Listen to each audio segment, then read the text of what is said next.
Welcome back, ladies and gentlemen. All right, don't forget to complete your daily check-in for today. Heads up, do this week. You have handouts 18, 19, and 20.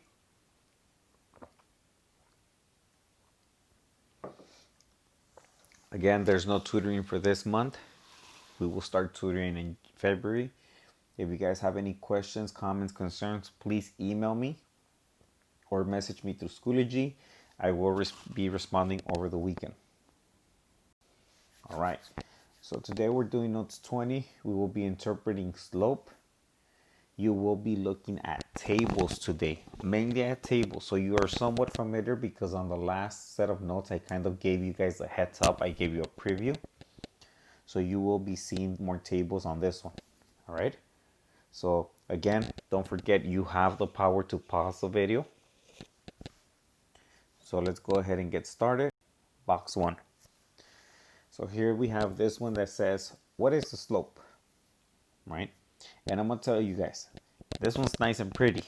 And the reason I'm telling you this is nice and pretty is because if you look at the table, the x values, hopefully you guys see the pattern. And the pattern means it's going up by 2 every single time. From -2 to 0, it's +2. From 0 to 2, it's 2. 2 to 4, it's +2. So that is my change in x is equal to 2 or +2. All right. Now, my change in y is from -10 to -3, from -3 to 7, from 7 to 11. All right. If you guys notice that, that is +7. So my change in y is +7. That means that my slope is equal to change in y over change in x, which equals 7 over 2. And that's my answer. Okay, that is my slope. Real easy. Again, I'm giving you the heads up. This is a pretty one.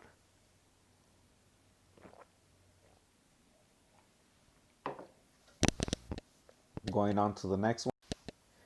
Box 2. It is asking you guys, what is the slope? Calculate the slope. Now, this one's a little bit harder or tougher because if you're looking at it from 0 to 5, that's a +5. From 5 to 20, that's a +15. And from 20 to 100, that is a +80. And if you're thinking, wait, what's my slope, Mr. Franco? This one I'm a little bit confused. Me too. From 2 to 8, that's a +6. From 8 to 26, that is a +18. And from a 26 to 122, that is a +96. Right? And if you guys notice, you're like thinking, Mr. Franco, they all have different, they all have a basically different growth, right? So let's look at the first one. We have the first slope is basically going to be 6 over 5. So we have 6 over 5. Can I reduce that? Can I simplify that? And the answer should be no. Can't simplify that any further. It's in its simplest form. Then we're going to look at 18 and 15, right? So I have that slope is going to be 18 over 15. And I can divide both of these by 3. And I end up with 6 over 5. All right. The next one we're going to look at is going to be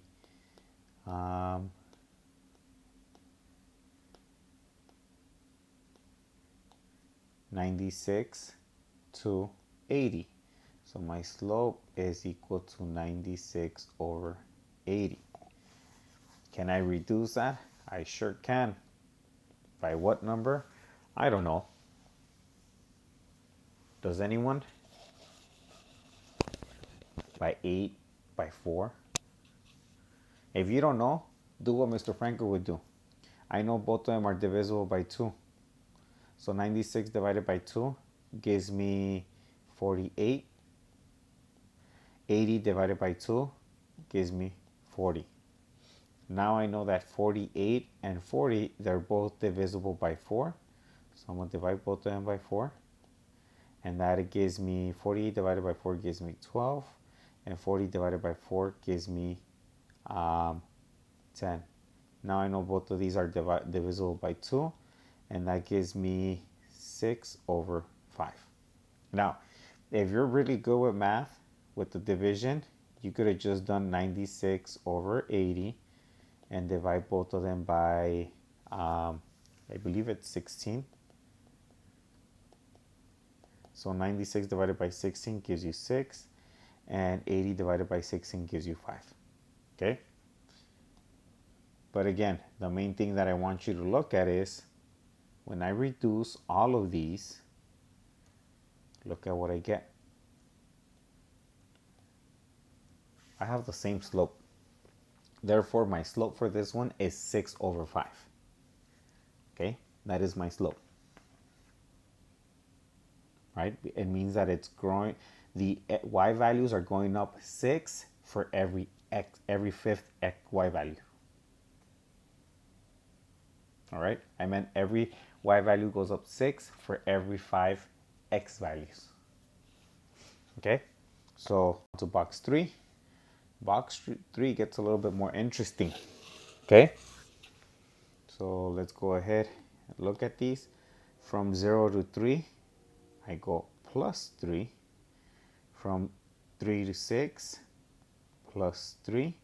And from 6 to 9, that's a plus 3. Oh, looks like we're going to have an easy one again. 4 to 5, we have a plus 1. 5 to 8, we have a plus 3.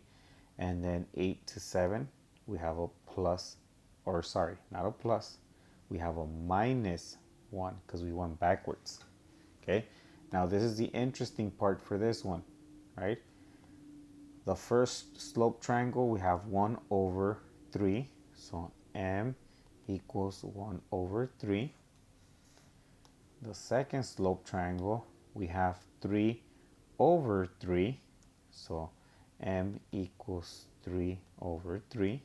Can I reduce that? Yeah, I can simplify that, and that becomes 1 over 1, which equals just 1. Okay?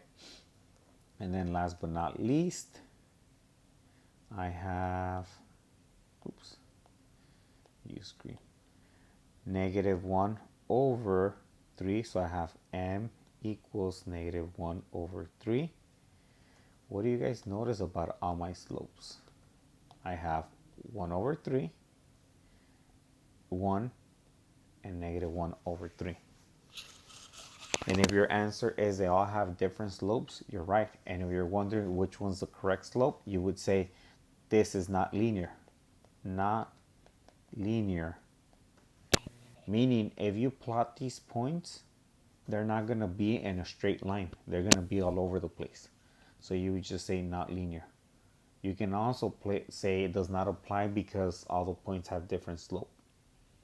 All right, so this was not linear. I purposely put this one to kind of make sure that you don't forget to check. Not everything that we collect data, when we collect data, will always be linear. Okay. All right, let's box number 4. This one's going to be a little bit tougher for you, ladies and gentlemen. Okay. And the reason I'm telling you this is a little bit tougher is because I am putting your ordered pairs or your points, they're just basically scattered. They're not in a particular order. They're just all over the place. I go negative, positive, negative, positive. Okay, kind of goes back to that example that I showed you guys with the last set of notes, where I told you guys you choose any two. You can check it by choosing a few, right? So let me go, and actually I'll do what I have been doing so far. From negative 10 to positive 6, that slope is plus 16, okay?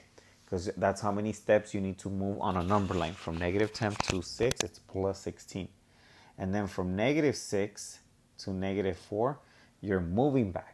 And you're moving back a total of negative 10 steps. Okay? You're going from 6 to 0, and then from 0 to negative 4. And then from negative 4 to 12, you're moving a total of positive 16. Now, if you're already thinking, Mr. Franco's trying to trick us like number 3, I'm not. Right? Not. Maybe I am, but we'll see. Negative 22 to positive 18. Again, think of the number line. So from negative 2, you're going to go negative 21, negative 20, negative 19, all the way to 0, and then from 0 to 18. And that is going to be plus 40 steps. Okay? Then from negative 18 on the number line, you're going to go to negative 7. Sorry, positive 18. And just in case you guys are wondering, this is what I mean when I'm referencing the number line, okay? I'll draw it real quick. This is 18, 17, 16, 12, 11, 10, 9, 8, 7, 6, 5, 4, 3, 2, 1, 0, negative 1, negative 2, negative 3, negative 4, negative 5, negative 6, negative 7.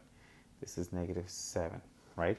So if I'm on 18 right now and I'm going backwards, and then let me draw it in different color, that's 1, 2, 3, 4, 5, 6, 7, 8, 9, 10, 11, 12, 13, 14, 15, 16, 17, 18, 19, 20, 21, 22, 23, 24, 25.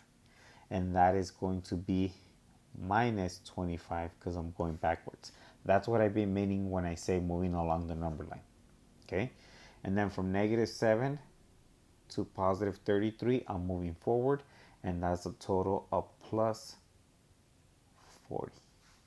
Okay? Now, if you guys notice, let's do this one first. We have 40 to 16.